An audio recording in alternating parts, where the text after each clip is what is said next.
BFM Business et Tech & Co présente De quoi je me mêle depuis le MWC à Barcelone. François Sorel. Et un grand bonjour à toutes et à tous. Merci d'être là. Bienvenue dans De quoi je me mêle, votre rendez-vous tech du week-end.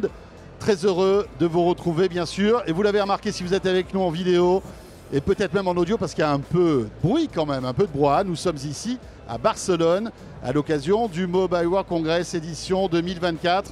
Et c'est un De quoi je me mêle pur télécom qu'on va vous proposer maintenant. Voilà, autant se faire plaisir, hein. Nous y étions tout au long de cette semaine avec BFM Business. Voilà, on vous propose aussi un De quoi je me mêle. Avec tout à l'heure, vous allez voir l'un des patrons de Xiaomi qui viendra nous présenter en fait toute la nouvelle gamme de smartphones Xiaomi qui a été justement dévoilée ici à Barcelone avec notamment le Xiaomi 14. Et puis on recevra le patron de DxOMark. Voilà une boîte française qui est géniale, qui est un labo qui teste énormément de fonctionnalités à la fois sur les smartphones mais sur tous les produits électroniques grand public. Et Frédéric Guichard, qui est le patron de DxOMark, sera avec nous pour nous expliquer pourquoi il est ici au Mobile World Congress de Barcelone. Voilà, merci d'être avec nous. Le hashtag DQJMM bien sûr pour nous suivre sur les réseaux sociaux. Bienvenue, c'est parti pour De quoi je me mêle depuis Barcelone.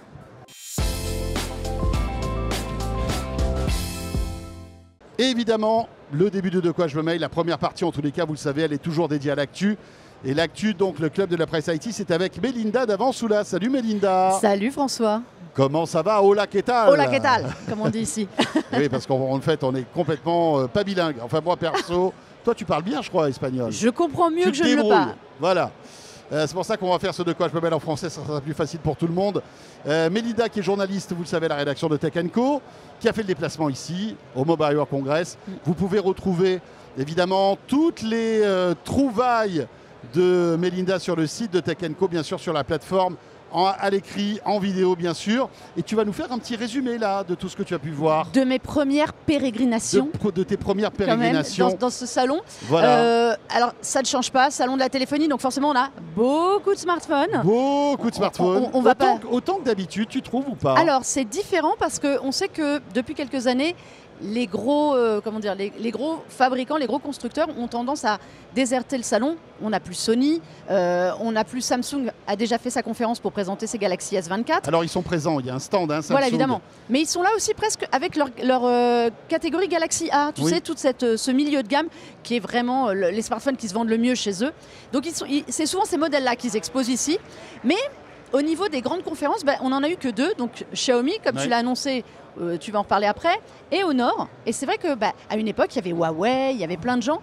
N'oublions pas que c'était le salon de la présentation de smartphones. Voilà, deux petits smartphones, deux petites familles de smartphones, mais bon, on est quand même sur du premium. Hein. Ça reste quand même un salon où on annonce pour les constructeurs asiatiques vraiment les flagships, les porte-étendards de leur gamme. Et puis ce qu'il y a d'intéressant aussi au Mobile World Congress, c'est que c'est le théâtre de plein d'innovations, parfois insolites, étranges. Ouais. Et tu vas nous en parler tout à l'heure avec un PC à écran transparent. Il y a des bracelets pliants. Vous allez voir des smartphones aussi qui se rechargent. En oubliant qu'il y a un chargeur en dessous. En oubliant qu'il y a un chargeur, c'est dingue. Enfin voilà, il y a pas mal de choses. Mais pour débuter, c'est Honor, bien sûr, qui est l'une des stars de ce salon. Hein. Ils ont un immense stand ici. Et ils ont présenté leur nouveau Magic V6, Magic je crois. 6 Pro. 6 Pro. On va y arriver. 6 Pro. Alors, qui était déjà annoncé en Chine. Là, c'est le lancement mondial. En gros, hors Chine. Donc, on savait déjà à peu près ce qu'ils allaient annoncer. On savait à peu près tout. C'est leur modèle vraiment haut de gamme. L'année dernière, ici même, on avait parlé du Magic 5 Pro, qui était vraiment un smartphone qui sait tout faire, en fait. C'est vrai qu'on a tendance à parler d'Apple, de Samsung, de Xiaomi. Mais Honor, mine de rien, depuis qu'ils se sont, alors je ne vais pas dire débarrassés, c'est pas très gentil, mais émancipés de Huawei, ils vivent leur meilleure vie. Soyons honnêtes, ils vivent leur meilleure vie. Avant, c'était une marque qui était connue pour vendre des smartphones milieu de gamme très très bien, parce que c'était quand même la R&D de Huawei, très très bien, à des prix très agressifs. Surtout sur le web au début. Ouais, c'était une marque du web, donc il y avait une forte communauté. Et depuis qu'ils sont tout seuls, Ils vont sur du smartphone pliant. On a parlé du Honor Magic V2, qui est quand même un super smartphone qui est sans ultra doute fin. le plus beau smartphone pliant du moment. Clairement. Et ils ont donc cette gamme Magic, Magic 6, 6 Pro et 6 Lite qui est déjà sortie, sur lequel ils mettent vraiment toute leur innovation. La photo, donc là on a une photo, on a un triple module capteur photo au dos avec un téléobjectif de 180 mégapixels. Wow. Parce que là c'est vraiment pour faire du zoom à gogo, qui est pas mal, c'est vrai. Ils ont une grosse qualité de photo et une grosse qualité d'écran. Parce qu'on sait que ce qui intéresse les gens, c'est d'avoir un bel écran pour regarder Bien et tout. sûr. Et leur spécialité, ça devient la résistance de l'écran. Donc sur le Magic 6 Lite par exemple, moi j'ai planté des clous avec. Sans le casser, et bien là ils ont Donc tu te servais du téléphone comme d'un marteau. Ouais, j'avais perdu mon marteau et j'ai tapé avec le téléphone. Bien sûr, c'est tellement logique. Évidemment, c'est logique, voyons. Voilà. Et bien là c'est pareil, ils ont un nano cristal shield. Alors ça ressemble un peu au Ceramic Shield dans l'idée d'Apple ou à d'autres Gorilla Glass qu'on connaît, mais c'est vrai que c'est un revêtement qui est fait pour être ultra résistant à tout. Et leur petit truc, évidemment, smartphone à l'IA. Comment pouvait-on y couper de l'IA, mais pas la même IA que chez Google ou chez Samsung. C'est-à-dire qu'on ne nous a pas promis de faire de la traduction, de faire de la retranscription, des choses comme ça. C'est pas de l'IA générative. Alors, il y en a un peu quand même. Il y en a un petit peu, mais pour comprendre comment toi tu l'utilises. Comment est-ce que ton smartphone va te servir vraiment dans tes usages. Alors ça, on se rapproche un peu de la philosophie d'Apple, c'est-à-dire qu'il est proactif par rapport à ce que tu fais, mais il pourra quand même t'aider si tu as besoin d'aide à la rédaction de quelque chose. Mais il est vraiment pensé, ils veulent de l'IA. Alors ils adorent cette phrase qui est human-centric. Voilà, on comprend l'idée, mais c'est vraiment, pour une fois, on ne nous promet pas des usages qui vont être très waouh 2 secondes et plus nous servir. On nous promet des usages utiles vraiment au quotidien. Moi, j'ai bien aimé l'idée, par exemple, pour les appels. Quand vous avez des appels, vous n'avez pas envie que tout le monde entende, mais vous êtes dans un environnement comme ici, hyper bruyant. Il y a un système intelligent qui va baisser la voix de votre interlocuteur. Vous entendrez toujours, mais pas l'environnement, des petites choses comme ça sur la confidentialité qui sont assez intéressantes. Et on sent qu'il y a toujours aussi, disons, derrière Honor, il y a l'héritage de Huawei en termes de qualité photo, de qualité de hardware. On sent, alors ils se sont séparés de Huawei, mais on a l'impression que les meilleurs ingénieurs de Huawei, je ne sais pas, hein, c'est peut-être pas ça, mais j'ai l'impression qu'ils gardent quand même l'héritage de l'excellence de Huawei à l'époque, parce que Huawei, et encore aujourd'hui Huawei, alors on parle plus de leur téléphone parce qu'il n'y a plus Google à l'intérieur, mais ils font le Mate 60 est une bombe en fait, ce téléphone. Huawei, il y a un héritage, comme tu dis, sur le design, un soin apporté au design, un soin apporté à la photo. Huawei reste aujourd'hui, alors voilà, avec un smartphone qui a des soucis pour toucher le grand public. Qui est inutilisable en France puisqu'il n'y a pas les services Google. Hein. Tu vas recevoir des XO-Mark aussi. Ils te diront que ça reste en photo le NEC plus ultra. Voilà, et donc Honor, qui était la petite sœur en fait de Huawei, a gardé, on a l'impression, ce savoir-faire. Les mêmes gènes. Les mêmes gènes. Et c'est assez intéressant. Et c'est intéressant, et c'est une marque qui est en progression. Alors, on arrive sur des smartphones qui valent cher. Hein. On arrive dans la cour des 1 000 € et plus. On est à 1 300 € je crois, pour le Magic 6 Pro. Donc là, pour le coup, qui est vraiment le top du top. Qui arrive quand même avec 512 Go de stockage. Je voulais quand même le signaler parce qu'aujourd'hui, même en haut de gamme, on démarre souvent à 128 dans les mêmes gammes 512, de prix. ça commence à être vraiment sympa. Ça commence à être sympa au niveau stockage. Voilà, petite chose, mais un smartphone à suivre qui arrive à la mi-mars. Et ce qui est intéressant, c'est tout l'écosystème qu'ils mettent en place, un peu à l'image d'Apple. C'est-à-dire que tu as ton Mac, tu as ton iPhone, tu as ta tablette. Et bien tout ce beau monde discute ensemble. Entre eux. Voilà. Alors ça, c'est aussi, leur IA, elle doit servir à ça. Alors je ne l'ai pas dit, il y a quelque chose par exemple qui est intéressant, c'est que le smartphone permettra l'eye tracking aussi, j'ai oublié de le spécifier. Ils ont une capsule en façade qui ressemble étrangement à Dynamic Island, avec les mêmes raccourcis pour les notifications, mais que vous pouvez contrôler à l'œil. Ça, c'est quand même intéressant. Et ça veut dire quoi en fait? Ça veut dire que tu regarderas et que tu es en train de faire autre chose et que tu peux choisir toi-même de faire un peu comme le Vision Pro, de faire du tracking et ça de valider. Ça fait de l'eye tracking sur l'écran? Ouais, et tu pourras prendre un appel, décrocher comme ça, annuler un appel, faire autre chose. Enfin, ça, c'est intéressant. On va faire des clins d'œil toute la journée maintenant à son téléphone, ça va être cool. Exactement. Et l'IA, ils ont aussi donc un autre truc qui s'appelle Magic Portal, qui est une écoute de tout ton écosystème d'appareils au-delà d'Honor. C'est-à-dire que moi, j'ai un MacBook, ça va me dire, mais vous ne voudriez pas transférer vos fichiers? On a repéré que vous aviez le MacBook Intel qui est branché sur le même Wi-Fi. Donc, ils sont en train de vouloir quelque chose de beaucoup plus large que le simple cadre Honor. Mais ça, je trouve que c'est intéressant. Évidemment, ils se comparent à Apple là-dessus en disant, nous, on fera encore mieux. Voilà, Honor qui a de fortes ambitions, en France notamment, et on va suivre de près cette marque qui investit beaucoup. On parlera de Xiaomi tout à l'heure. eux aussi ont fait une conférence de presse. Guillaume Merlement, qui est le directeur marketing, sera avec nous. Et il nous présentera toutes les nouveautés. Notamment, il y avait cette voiture aussi. C'est intéressant de voir comment les marques de smartphones sortent de la simple fabrication de smartphones. Et on a toujours dit qu'une Tesla, c'était un smartphone sur roue.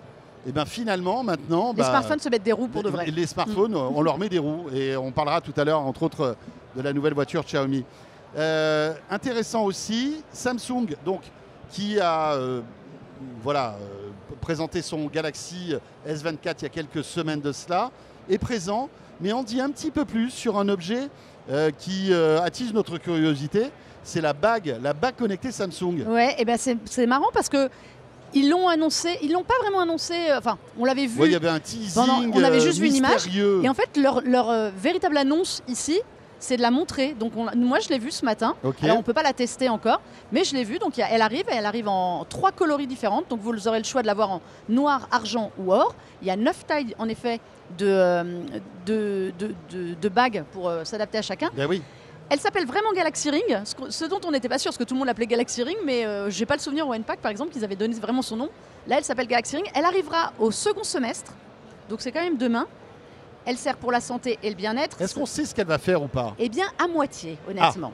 Un tout petit peu. Ils sont pas. J'ai essayé de gratter quelques infos, mais à part la date, voilà, une fenêtre de tir pour la disponibilité. Donc fin d'année, on va dire. Voilà. Mais ils nous ont longuement parlé lors de leur conférence au mois de janvier de Samsung Health, qui est leur application, leur environnement santé. Évidemment, elle arrive dedans. On nous explique bien que c'est une nouvelle catégorie. Hein. Ce n'est pas voué à remplacer une montre ou à même à venir à la place. C'est vraiment quelque chose de parallèle pour ceux qui ne veulent pas d'écran. Il y a des gens qui ne veulent pas avoir le nez sans arrêt sur un tracker d'activité ou une montre. Donc ce sera pour ça. On n'a pas de prix. Évidemment, on a juste des infos à minima. On sait qu'elle va entrer dans l'écosystème et suivre toutes vos données santé et leur transmettre. Est-ce qu'il y a une dimension domotique?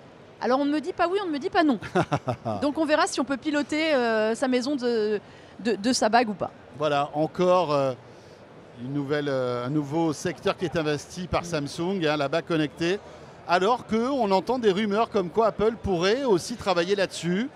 Bon, on verra. La santé avec Apple, c'est toujours un sujet extrêmement important.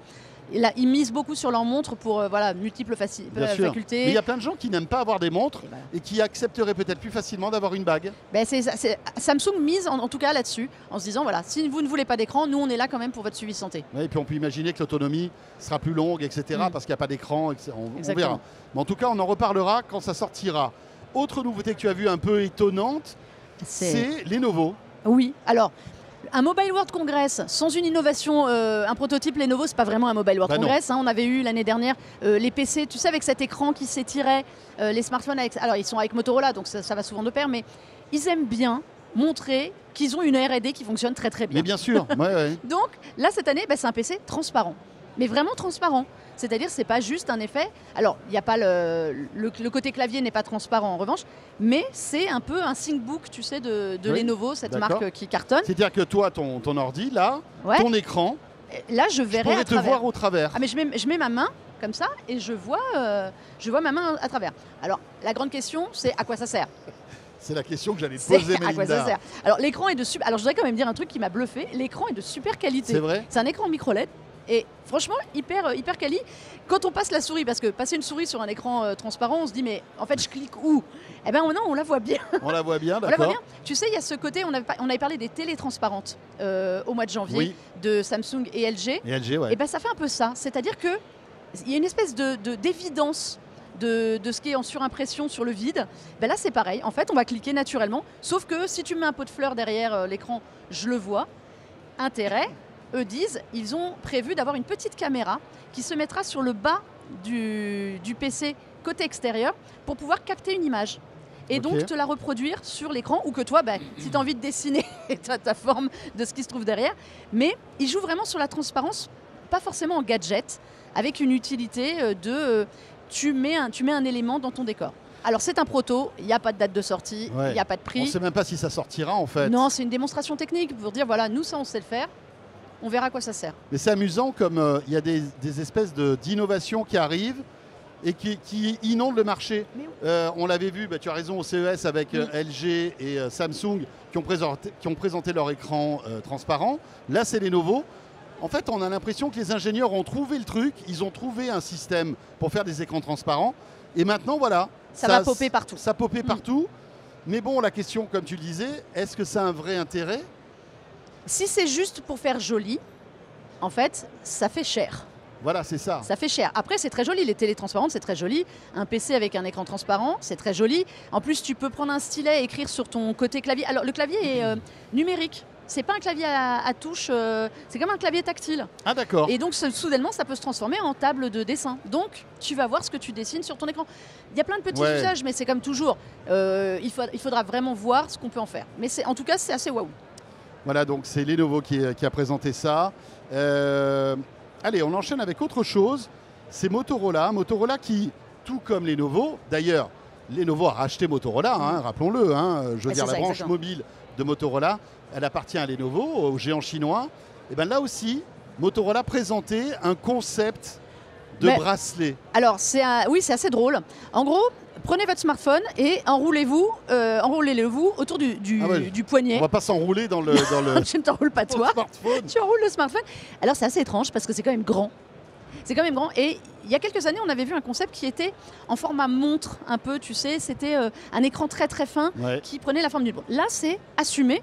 C'est un écran qui va s'enrouler en gros autour du poignet. Mais c'est pas vraiment ça le but. C'est vraiment de pouvoir tordre l'écran, de montrer comment on peut le tordre. Alors, c'est drôle parce que moi, c'est un concept que j'ai vu pour la première fois en 2016. En 2016 Ouais, au Il y a 8 Japon. ans. Au Japon, au Seatech, qui est le salon de Tokyo, et qui était un concept Lenovo. Tiens, Comme par hasard. comme par hasard. Oui, mais voilà, au moins ils sont fers. Les smartphones, c'est Motorola. Eux, là, ils le mettent sous Motorola. Alors, à quoi ça va servir? Mais voilà, Oui, mais je t'entends parce que j'ai l'habitude avec toi. est-ce que c'est comme l'écran transparent? Alors, oui, parce qu'il y a le même effet waouh. Tu dis, pourquoi tordre un smartphone? Je suis un peu plus sceptique sur le côté du smartphone parce que c'est très grand pour une taille de montre quand même. Ça fait quand même un smartphone. Mais on voit plein de choses, plein d'usages qui peuvent arriver sur cet écran qui se plie. C'est presque plus pour montrer qu'ils savent faire un écran capable de s'incurver comme ça. J'étais plus bluffée l'année dernière par leur téléphone qui pouvait avoir un écran qui s'étire. Oui, Voilà. alors ça c'était bluffant. Ça, c'était utile. Et ça y est pas, ils le présentent pas cette année? Non, parce qu'ils l'ont présenté l'année dernière. D'accord. Donc cette année, c'est un autre concept. Et J'avais adoré ce produit. mais Ce ça, c'était smartphone génial. qui s'allonge comme ça et qui devient, gagner qui de la double place. de taille. Mais C'est là, fou, ça. là, on comprenait l'usage. Oui. Tu avais un gain de place et un bien écran plus sûr. grand. Ben oui, c'était un peu comme un pliant, mais revisité. Mm. Mais le truc, c'est qu'on ne sait même pas si ça va sortir un jour, en fait. Non, tous ces produits-là. Moi, je l'avais visité, la R&D de Motorola à Chicago. C'est des gens qui ont une imagination folle. Ils ont plein de concepts, ils ont plein de choses qu'ils veulent faire. Et donc, ici, ils montrent aussi bien à leurs partenaires, aux gens qui aiment bien la marque, qui sont capables de faire des choses un peu plus innovantes. On est sur un marché du smartphone qui est extrêmement concurrentiel. Tout le monde va se mettre de l'IA, tout le monde est arrivé à des niveaux de photos assez dingues. Donc, comment est-ce qu'on se démarque? Samsung l'a montré avec le pliant qu'on pouvait se démarquer. Tout le monde y est allé. Maintenant, il faut montrer autre chose. Donc, la R&D, elle tourne à plein régime. Après, est-ce qu'on peut demain imaginer, tu vois, une montre connectée qui se clipserait au bras et qui serait totalement un écran? Pourquoi pas? Enfin, Alors, je te dis, il y avait eu, je crois que c'est ZTE qui avait fait ça, qui avait eu ce concept qui était un énorme écran OLED que tu te mets autour du poignet. C'est moins encombrant. Là, moi, le truc, je me dis, si vraiment on veut le mettre au poignet, ah non, mais là, c'est c'est extrêmement pas... encombrant, Ouais. quoi. Donc, C'est un gros bijou, quoi. et voilà. Mais c'est vrai que c'est marrant de voir que on cherche des choses à faire. Je crois plus à l'écran que on pourra se mettre autour du poignet. Finalement, ce sera ton écran de montre démultiplié sur la longueur. Oui, parce que tout ça, en fait, c'est des proof of concept, comme on dit. Voilà, on montre une technologie, et puis après, peut-être qu'un autre constructeur l'achètera, parce qu'il ne faut pas oublier que Lenovo vend aussi des concepts à d'autres constructeurs, etc. Donc, on verra bien. Donc on verra bien. Bon, mais au moins, ils sont là et ça fait de l'animation sur le Mobile World Congress. Bon, tu as vu d'autres trucs assez rigolos, quand même. Hein. Une marque de smartphone. C'est pas un nouveau Gaulois. C'est pas nouveau gaulois. Cette marque, moi, je l'avais vu il y a peut-être 5 ans ou 6 ans. Ils avaient essayé de percer le marché français avec des téléphones plutôt d'entrée de gamme. J'ai l'impression qu'ils étaient sortis du game, comme on dit. Mais non. Et là, ils reviennent. Tu les as vus, là? Oui, là, je les ai vus. Et c'est vrai que, alors moi, en revanche, je ne connaissais pas du tout la marque. Infinix Mobile, c'est une marque hongkongaise qui a quand même un peu plus de 10 ans. Donc j'ai découvert ça. Et j'ai découvert surtout qu'ils ont des centres de R&D en France, notamment. Waouh! Donc, C'est dingue, voilà. ça. Et eux, c'est pareil. Alors, smartphone, comme tu disais, milieu de gamme, voire enfin, au mieux milieu de gamme, entrée de gamme.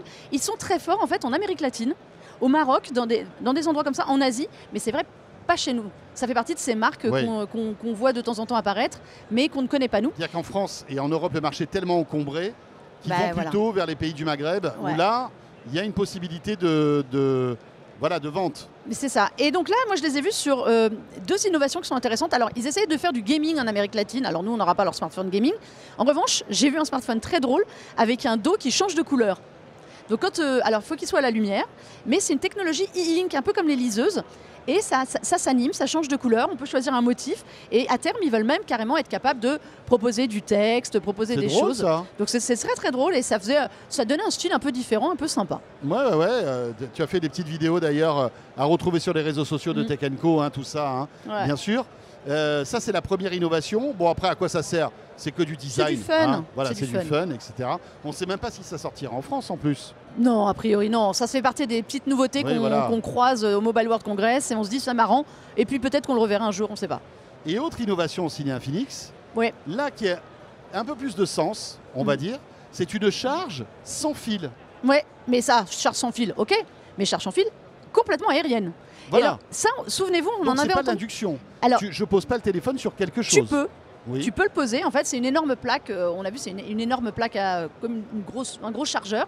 On peut mettre le téléphone qui se charge tout de suite. Mais la particularité, c'est que si tu le poses et que tu mets même à 20 cm, il continue de charger. Et souvenez-vous, il y a 2-3 ans, on avait parlé beaucoup de ces chargeurs qui devaient être capables de charger votre appareil où que vous soyez dans la pièce. Tout le monde avait dit, oh là là, il va y avoir des ondes partout. Oui, bien sûr. Alors c'est vrai que ça pose un problème sanitaire en disant, oh là là, les ondes, mais après c'est le rêve. T'imagines, tu rentres chez toi ou tu rentres dans un lieu et ton téléphone se recharge automatiquement, c'est le top. Et bien là, c'est ça. En fait, on a même essayé, on a mis un morceau de bois entre le smartphone et la zone de charge. Il continue de charger. Ce qui est intéressant, c'est que ils peuvent mettre ces chargeurs-là dans des meubles, en fait, les rendre hyper discrets. Et on pourra le poser et charger comme toujours. Donc, marque à suivre aussi pour ces petites innovations autres. Pas forcément pour les smartphones, mais voilà, pour des chargeurs aériens comme ça. Je ne sais même pas comment on dit. Je crois que c'est on-air, je ne sais même pas le terme. Et puis voilà, alors comme Infinix n'existe pas, peut-être que cette technologie arrivera sur d'autres marques de smartphones. Il me semble Xiaomi avait présenté un concept qui était assez similaire de capacité à charger n'importe où. C'était pas une plaque, mais c'était un système. C'est un peu comme un espèce d'énorme hub que tu mettrais dans ton salon et qui chargerait à peu près tout. Et moi j'avais vu un truc aussi au CES il y a quelques années. C'était une start-up israélienne qui, à la place des lumières de ta maison, je ne sais pas si tu te souviens de ça. Tout à fait. Et ça envoyait comme de l'infrarouge. Exactement. Et ton téléphone, alors il fallait un téléphone compatible avec cette technologie. C'est un peu comme un super solaire photovoltaïque.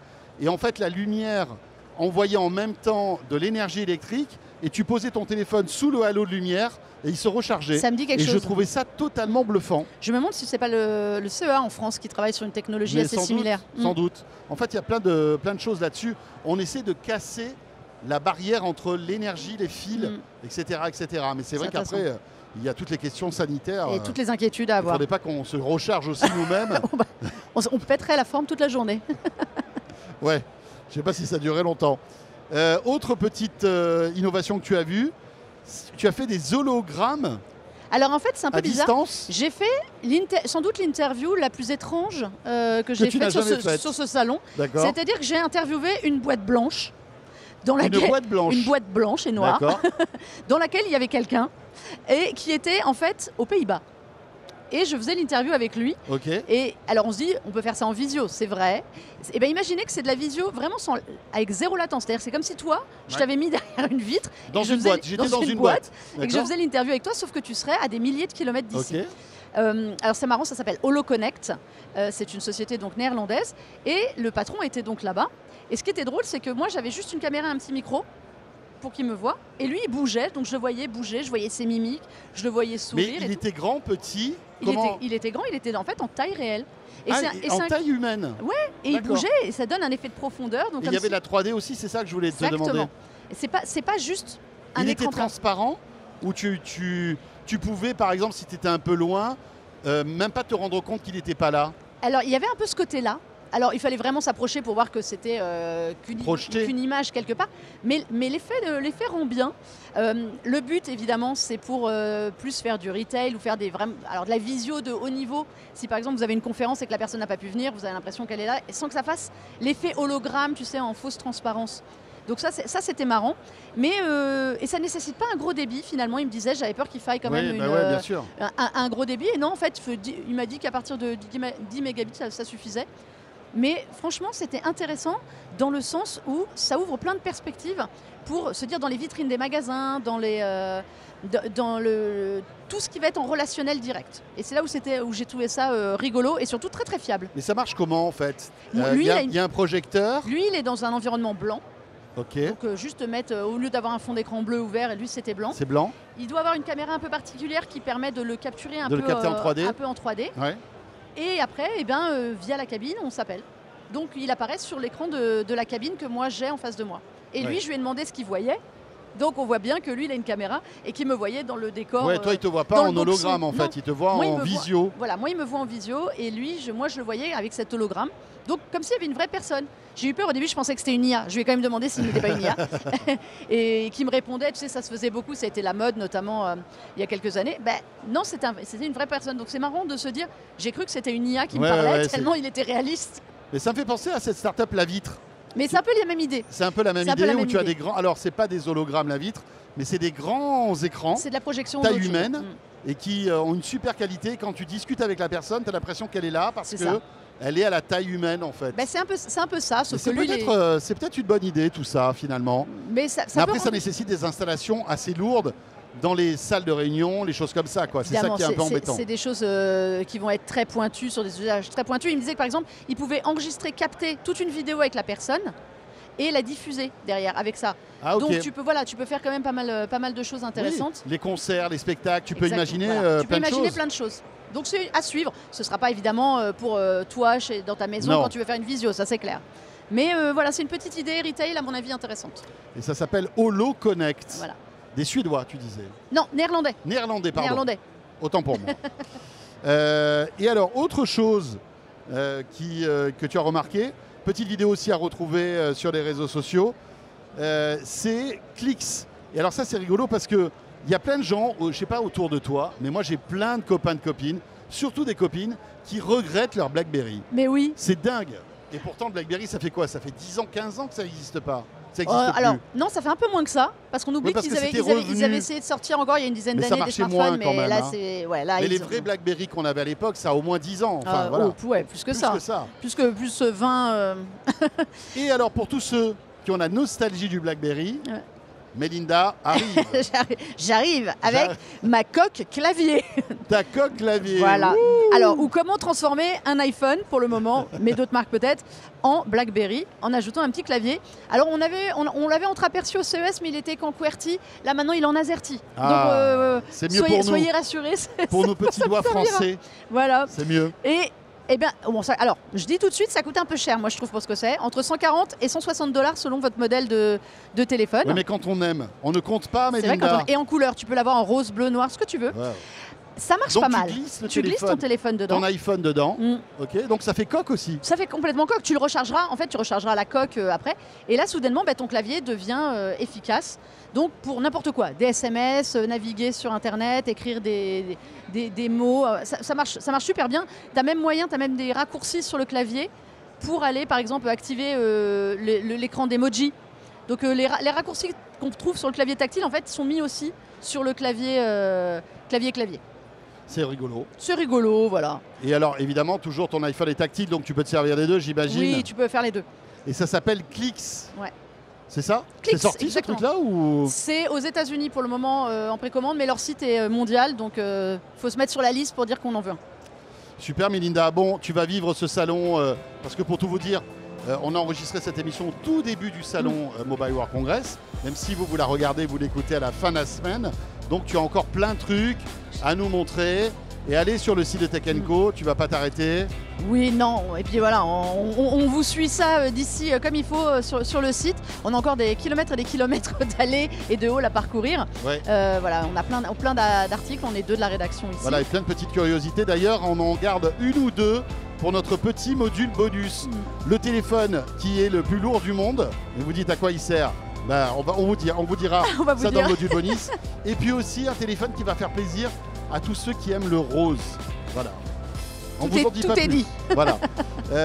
Merci beaucoup Mélinda. À tout à l'heure pour le module bonus. À tout à l'heure. Et nous, on se retrouve pour la deuxième partie de De quoi je me mail depuis donc le stand d'Orange avec le patron de DxO. Et on va découvrir les nouveautés de Xiaomi et Guillaume Berlemont qui me rejoint. À tout de suite. De quoi je me mêle depuis le MWC à Barcelone.